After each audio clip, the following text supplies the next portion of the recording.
be me, Jessica, 28 years old, living in a 4-bedroom apartment with 3 roommates who honestly just don't get it. Been here for 8 months. And I've been patient. So patient. But enough is enough. Wake up this morning to find Mike left the toilet seat up again. Not just inconsiderate. It's symbolic of larger structural issues. Sarah used the term "you guys" yesterday when addressing all of us, literally erasing non-male identities with her language. Tyler had some friends over last week. All dudes. Didn't even think to ask if we were comfortable. Spend all Sunday afternoon creating the framework for positive change, print everything on cardstock at the office supply store, splurge on the lamination, 47美元, but totally worth it. This is going to transform our living situation Monday evening.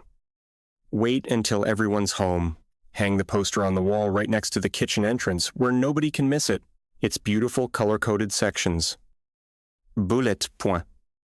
Even includes a QR code linking to supplementary reading materials. Revised community living guidelines for a more conscious household underneath in slightly smaller text. Mandatory compliance. Effective immediately. Mike walks by, stops, stares at it. What's this? I'm ready for this. These are our new house rules. I've spent considerable time analyzing our household dynamics and identified several problematic patterns that need immediate correction. He's just blinking at me. Sarah comes out of her room, still in scrubs. Looking exhausted as usual. She works too much. But that's her choice. I guess, yes. What is this? Here we go. Sarah. If you look at Section 2, subsection A, you'll see we're implementing a ban on gendered language. That includes terms like guys, dude, men, and other unnecessarily gendered terminology. We should be using folks, everyone, or y'all. She's reading the poster now. Tyler comes out. 2. Backpack still on. Is this a joke? I cross my arms. No. Tyler, this isn't a joke. This is about creating a space where everyone can thrive without perpetuating harmful systems. Let me walk them through it properly. Section 1 establishes our weekly consciousness-raising sessions every Sunday evening, 7 to 9:00 p. M. Attendance mandatory.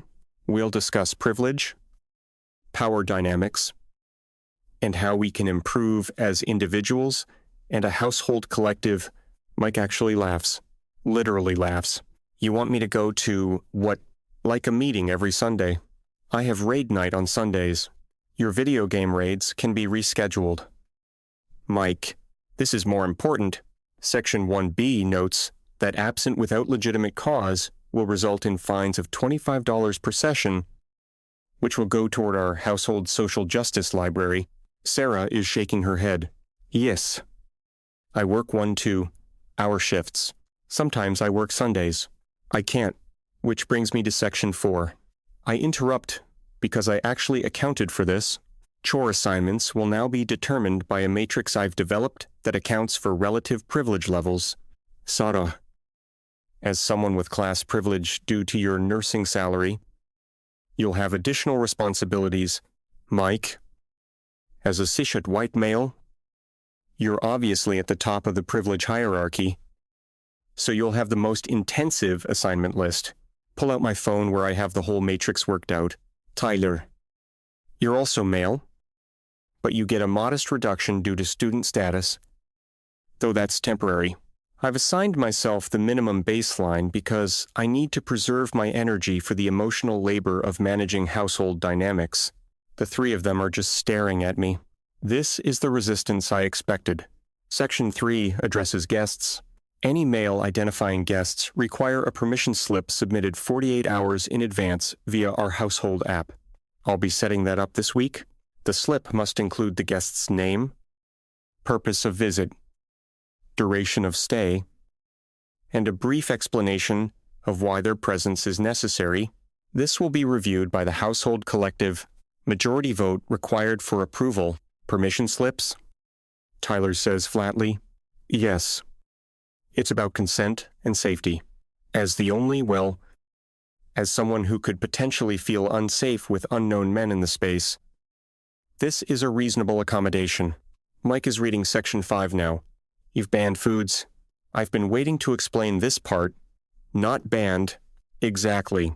Section 5 establishes that certain food items carry problematic cultural baggage or contribute to harmful industries. No meat products that contribute to toxic masculinity's obsession with dominance over animals. No products from companies with documented ethical violations. There's a linked spreadsheet. No foods that appropriate other cultures without proper context and education. So, no tikka masala from Trader Joe's, Sarah says. And I can't tell if she's being sarcastic. Correct? If you want to prepare Indian cuisine, you need to first engage with the colonial history, take time to understand the culture, and source ingredients appropriately. Otherwise, it's just extractive consumerism. Go stand in my doorway. Arms crossed. I can see all of them from here. Grouped around my beautiful, laminated poster. This is a good feeling. I'm changing things. Making a difference right here in my own home. They're reading it all now. Seeing the full scope, there's a section on bathroom timings. Mike says, yes, we need to be conscious of water usage and how long showers contribute to climate issues, which disproportionately affect the global south. You've assigned me specific windows when I can shower? Assigned all of us? Mike, don't make this about you. Tyler is looking at his phone. I'm texting my girlfriend about the permission slip thing and she thinks you've lost it. Your girlfriend isn't on the lease. Tyler, and actually, if you check Section 3, subsection C, that text could be considered a violation since you're discussing household business with an outside party without collective consent. Sarah just turns and walks back into her room, doesn't even say anything. Just leaves. That's fine. She needs time to process. Mike goes to the kitchen. I hear him opening the fridge. Jessica. Where's my salami? I composted it this morning. Section 5. Subsection F. Processed meats are non-compliant. He appears in the kitchen doorway, holding the empty package from the trash. You threw away my food. I recycled the packaging and composted the contents. Yes. Going forward, please reference the approved foods list before shopping. I've also cleaned out several other problematic items. There's a full inventory log in the shared folder I created. He's getting red in the face. Predictable. This is exactly the kind of defensive reaction people have when their unexamined privilege gets challenged. Go back to my room. This is going to take time. I know that change doesn't happen overnight, but I've created the structure. Now we just need to follow through. Sunday evening. 6:50 p.m. I've set up the living room for our first consciousness-raising session. Printed handouts. Discussion. Questions. Even made tea. Herbal. Obviously, coffee is exploitative. 7:00 p.m. Comes. No one emerges from their rooms. I knock on Mike's door. Session starting. Not coming. He doesn't even open the door. Tyler's room next. Tyler. We're beginning. Got a paper due tomorrow. He has not mentioned a paper all week. Sarah's door. Before I can even knock. I'm sleeping. Yes? I worked a double. Go back to the living room. Sit there until 7:30 with my handouts. Fine. That's $75 in fines total. Send a group text to the household chat. Fines for tonight's absences will be collected by Friday. Please leave cash in the jar I've placed on the kitchen counter labeled Community Growth Fund. Mike texts back immediately. Lol. No. Tyler? You can't find us for not going to your made-up meetings. Sarah doesn't respond. This is going to require more direct action. Wednesday. I'm working from home. Mike has friends over. I can hear them. Emerge from my room around 300 p.m. To investigate. There are 4 guys in the living room playing video games. 4 male identifying guests. 0 permission slips filed. Mike. Can I speak to you? He doesn't pause his game. Kind of busy. Yes. You have unauthorized guests? Section 3 very clearly states, yeah. I didn't read that. You didn't. Everyone needs to read the guidelines. Mike, that's the whole point. One of his friends, some guy with a beard. Are you the roommate with the crazy rules? They're not crazy. They're basic considerations for communal living. Mike finally pauses. Yes. I'm not getting permission slips for my friends. That's insane. This is my apartment. 2. Actually, if you check the lease agreement, we all have equal stake. Which means you can't make up dictator rules. Tyler says, didn't even hear him come in. He's got a huge bag from the grocery store. Starts unpacking it on the kitchen counter. Salami. 2 ham. Some kind of jerky. Hot dogs. All prohibited items. Tyler? Those are all non-compliant. Yeah. I'm aware. He's smiling. He's actually smiling while directly violating Section 5. Mike told me you composted his food. So, I'm restocking. Also got some of that tikka masala you hate. This is deliberate provocation. This is incredibly disrespectful to the work I've put into. Hey Jess. Mike's friend with the beard again. Can you move? You're blocking the TV. I'm standing in the middle of the living room. This is my apartment. 2. But there are 4 of them, and one of me. Go back to my room. I can hear them out there laughing. Someone orders pizza. When the doorbell rings, I check the time. 6:47 p.m. No one consulted me about food delivery. Another violation. Text the household chat. Reminder that large food orders should be discussed collectively as per Section 5, subsection J. Also, Mike, your guests have now been here over 3 hours, which violates the maximum visit duration. Mike texts back, new phone, who dis? Tyler sends a gift of someone laughing. Sarah. Yes? I'm trying to sleep before my night shift. Please stop texting. This is absurd. They're acting like children. Friday evening, come home from work. There are voices in the apartment. Lots of them. Open the door. There are people everywhere. Count at least 12 guys. 12 pizza boxes on every surface. Beer cans. Someone's music playing loud. The laminated poster is still on the wall, but someone's drawn a mustache on it. A mustache on my carefully designed guidelines. Mike says me, oh. Hey Jess, we're having a little get-together. Want a beer? Mike. This is completely unacceptable. There are a dozen unauthorized male guests. Alcohol. Which we never discussed. And is that pepperoni pizza? Yeah. And sausage. Want a slice? Tyler appears with Sarah. Sarah's not in scrubs. She's in regular clothes. She's actually participating in this. Sarah. You're enabling this. Yes. I work 60 hours a week. I come home to sleep and occasionally eat. I don't have energy for your, whatever this is. She gestures at the poster. This isn't whatever. Sarah, this is about creating accountability. No, she says. And her voice is sharp now. This is about you deciding you're in charge of everyone. None of us agreed to any of this. We live in a community. Communities have standards. Standards? We all agree on. Tyler interrupts. Not standards you invent and force on everyone else. One of the random guys. Hey, is this the permission slip thing? Bro. That's hilarious. Another guy. Should I have brought my hall pass? They're all laughing. All of these men in my space laughing at me. You know what? Fine. Enjoy your regressive little party. I'll be in my room. Mike? Cool. Thanks for the permission. More laughter. Stomp to my room. Can hear everything through the door. Someone says dude about 40 times in one conversation. Someone else keeps saying you guys. Every single band phrase. They're using all of them.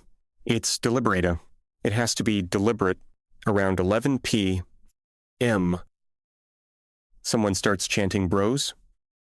Bros. Bros. And everyone joins in.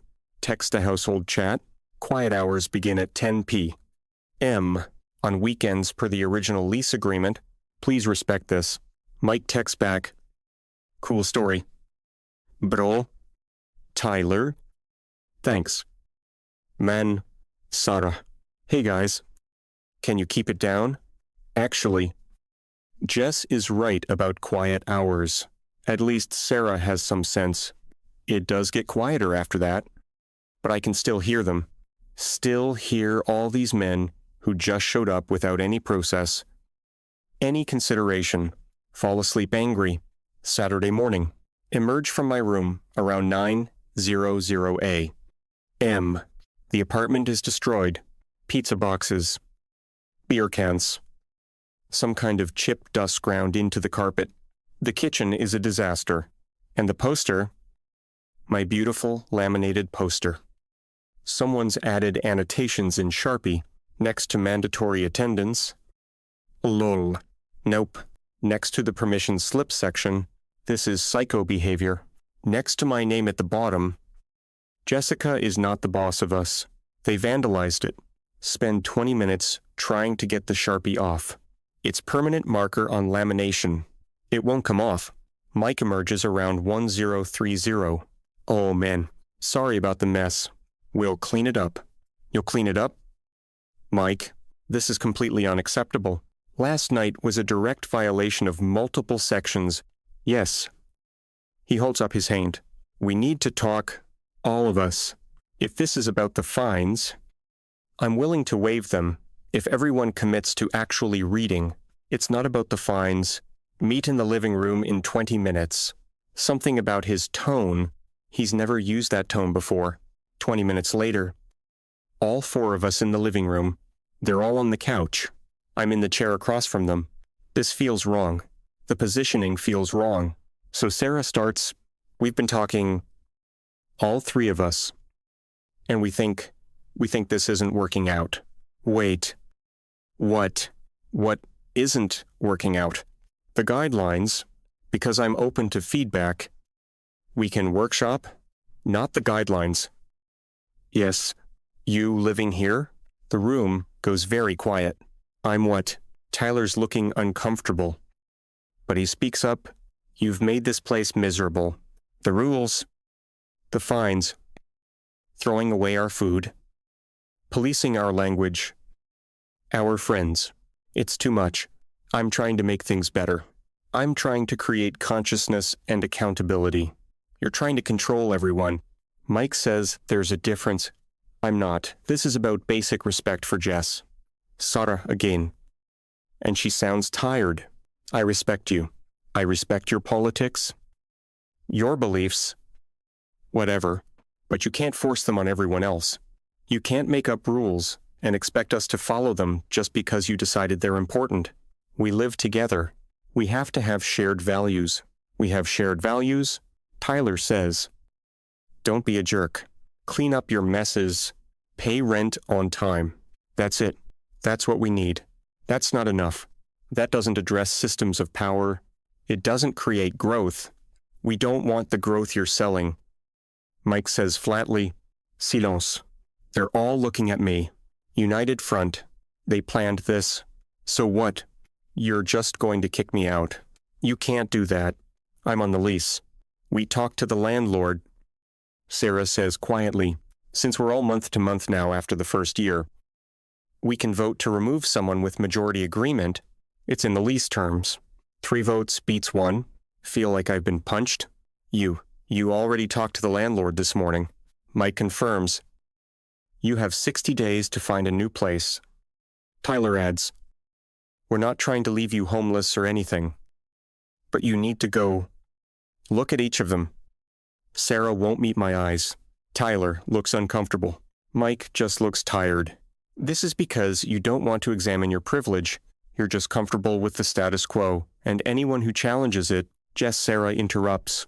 This is because you threw away Mike's food without asking, because you tried to find us for not attending your meetings, because you demanded permission slips for our friends. This isn't political. This is you being a bad roommate. Everything is political. Sarah, the personal is political. How we live. What we eat? How we speak. Then maybe you need to find roommates who agree with you about that. Mike says, because we don't stand up. My hands are shaking. Fine? Fine. I'll find somewhere else to live. Somewhere with people who actually care about growth and change and not just video games and pizza and maintaining their comfortable little bubbles. Cool. Mike says, go back to my room. Slam the door. Can hear them in the living room. Mike. That went better than I thought. Tyler. Today. I thought she was going to cry. Sarah. Let's just clean up this mess. I've got work in 4 hours. Sit on my bed. They don't get it. They're never going to get it. Some people are just too invested in their privilege to even see it. Pull out my phone. Start looking at apartment listings. There have to be places out there, communities where people actually care about these things, where people want to be better. Find a listing for a women-only co-op, feminist housing, collective-seeking, conscious housemate. Perfect. Literally perfect. Send an inquiry email. Feels slightly better. These people aren't my community anyway. Never were. Monday evening. Passing Mike in the hallway.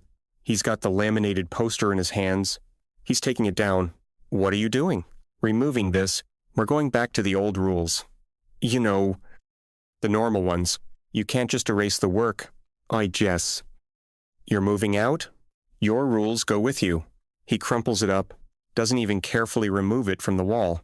Just tears it down and crumples my hours of work into a ball. Tosses it in the recycling bin. There. Democracy in action. He walks away. Stand there looking at the recycling bin at my beautiful poster, crumpled and destroyed, like everything I tried to build here. Whatever. I've got a video interview with the co-op tomorrow. These people are beneath me anyway. Later that night. Here, all 3 of them in the living room, laughing about something. Ordering food. Mike? You guys want burgers. Tyler. Dude. Yes. I'm starving. Sarah? Get me whatever. I'm not picky. All the forbidden language. All the prohibited foods. They sound happy. They sound relieved, like I was this weight they finally lifted. But I was trying to help them be better. They just couldn't see it. Scroll through apartment listings until 200A. M. Find 3 more possibilities. All shared housing with explicit social justice frameworks. These are my people. Not Mike with his video games.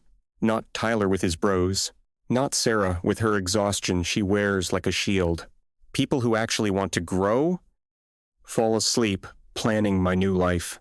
A life where people will finally appreciate what I'm trying to do, where the work will be valued, where I won't be the villain for caring about things that actually matter. They'll see. Eventually they'll see they were wrong. But by then I'll be long gone. Somewhere better. Somewhere that deserves